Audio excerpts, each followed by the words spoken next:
Hello, and welcome to our little show we do. Wait, I'm Adam. should we start? Yeah, let's start. Ready? Okay. Hello there. Hey there. I'm Hey. gonna. Oh, I'm. Let's have you start. oh, okay. And we, Me? may we. Oh, all right. Damn it. Welcome again to Unthink Me, Adam and James in Sunday morning. I'm this way. Hi. Yeah, so Adam's going to lambaste me with a topic we haven't discussed at all, and we'll go from there. Yeah. This is an ambush. It's an ambush to you, and it's an ambush to James. It's an ambush that we talked about for about a half hour. So Or did we? well. Was I there? You were in a little state of mind called hypnosis. We've put certain triggers and cues into your mind that are going to assist us in this process. Let us just say, for example, by metaphor, by analogy. Okay. Let's say. So yeah, today's gonna be silly. So we're playing around a little bit with the recipe a little bit, and probably looking to eventually do this as like a live stream multi-party jam. That's kind of the long-term goal, and part of the reason for that is being able to more directly connect with people. So we keep wanting people to comment so that we can single them out on our podcast and respond to a comment, because we thought that would be fun. Hopefully that would eventually develop into the actual real-time participation, but we're taking baby steps as we do. The very first step is to get a comment, and we got a comment. Oh, we got a doozy. We got several comments, and so several comments on the podcast. As of this moment, we have, I think, 4 episodes up and like 10 in the bag. That's I'm pretty going to cool. need to see some ID. That's going in the bag. Going with the flow. Can I please have that back? Adam. It's put that back in my wallet. Oh, okay. Well, receipt in the bag. Anyway, At Mr. Hart Teaches 9244. What are the chances you video conference with my class? Help me communicate these concepts to my students. Maybe hold a YouTube live. I don't know. I stumbled upon this model and falling in love. Oh. Shout. Oh, okay. That's a different thing. Yeah. All right. Okay. Live streaming in. That's beautiful. Free. Yeah. I mean, we just got to get the time worked out. That would be, yeah. That would be fun. That would be really cool. We'd love to do that. Yeah. Meme wise, where is there a difference between where an individual and a society start to create art? And by that, I mean filling your mouth full of red clay and then spraying it on your hand. Is there a difference between, in memes, the creation of art to the appreciation of art, or is it the same? And I'm posing the question in a very poor way. It's a complicated matter. Like artistic expression is always 4 quadrants, and it emerges at every stage, starting with magenta-ish. I mean, that's what I would have guessed. This is where they're like, and they're like, it's is it art? Yes, it is art. Yeah, cave painting is art. Temple is art. Whatever, basic temple. A mound of rocks. That's like, you ain't seen one of these before, have you? Never seen boulders stacked this high or in perfect configuration to the way the sun shines, or with a purpose. Yeah. I think the whole notion that like I'm an artiste and I need people to understand me through my paintings or my music, like this is a thing that appeals very much to the green meme sentiment in people, the desire for authenticity, and both in expression and in reception. You want to find an authentic culture and you want to participate in it, and you're disillusioned with the inauthentic. Orange meme art is, of course, the goal is to entertain people. The goal is to accomplish the goal of the artistic good as best as possible. So, I mean, mainstream art tends to be orange meme or amber meme, like what you would call mainstream. Of course, green meme is also mainstream at this point, but it makes a point of saying, well, I'm not mainstream. I'm doing this whole other thing, but it is a mainstream thing to do that now. just the nature of postmodernism is it's like there's always a self-contradiction built into it in some way, shape, or form. It's dialectical. I might dicker a little bit about whether the third tier really has what the meaning of art would be in the third tier. We do see, I think that we do see second tier art. What is the name? So this is a thing that's a little different. The spiral dynamics model actually doesn't really deal with the third tier. That's stuff that Ken Wilber brought in. And so it's kind of a separate thing. Part of the point of the altitudes model is it's an adaptation of spiral dynamics that also includes these higher supposed structure stages that Ken Wilber brings into it, which are based on like mystical stuff, like transcendent state work. So that's a big part of what Wilber brings to spiral dynamics, and that's a big part of the controversy between spiral dynamics and Ken Wilber's particular applications of it. I treated it at length, that whole thing, in the iceberg video. It's very long, but that has a really good treatment of that whole thing, the difference between spiral dynamics and altitudes. But does the third tier subtle state structure stage, the I'm manifesting subtle state practice in my daily life, in my behavior, in my relationships with people, in my art? But okay, but is there a medium that applies to? Is there a movement of that in the arts? I would say no. Transcendentalism is like a movement, but it's kind of like more of a modernist movement, postmodernist movement. I don't think there's really third tier art that is like a direct expression of a community of enlightened or visionary or psychic, in the particular Wilberian sense, individuals. Or non-dual for that matter. I think non-dual is actually trying to do it, but I think a lot of what calls itself non-dual is kind of fake, and I'm not putting a hard edge on that.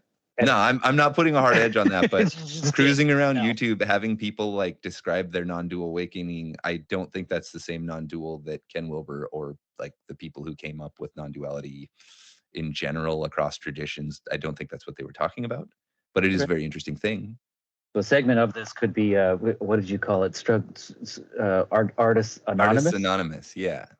And I'm down. I was a chef for a lot of years in my life, and what kept me in it, other than the sex, drugs, and rock and roll, I was going to say, like, obviously that was that it is an expiring art, and by that I mean I would spend upwards of a week or more working on a concept, trial and error, and then finally ending with some sort of dish that's going to be fed to the top 1%.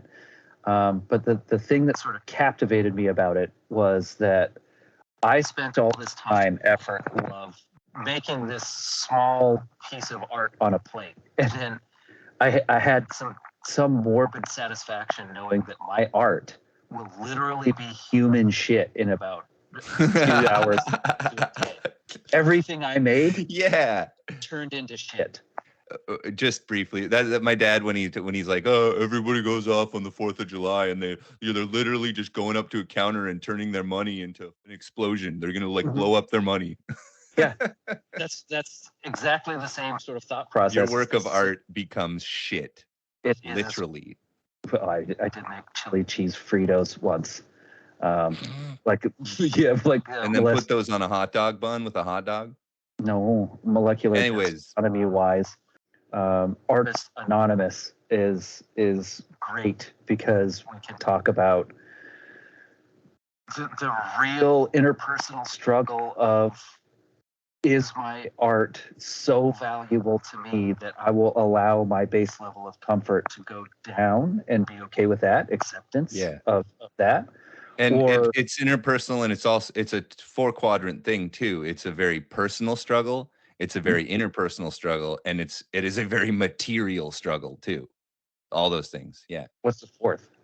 How society creates this class of individuals, that are born to suffer, and there's a role to play in society of that nature. Yeah. But that would be the lower right quadrant. trying to take what you think is a perfect idea or a vision or a dream and turn it into something using the crude fabric of material reality and the constraints that you're presented with. It's a disappointing thing, and showing it to someone and having them not get it. Very disappointing things. Many disappointing things occur in this process.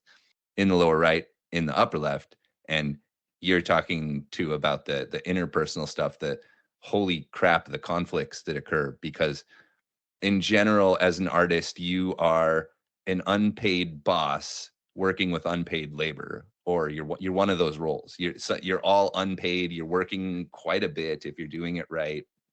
Artists generally don't like to be like legalist or property oriented, but there are problems that occur with like intellectual property and like abusive power relationships and relationships with the industries, whatever, regardless of what medium you're working with or what era you're still caught in technologically.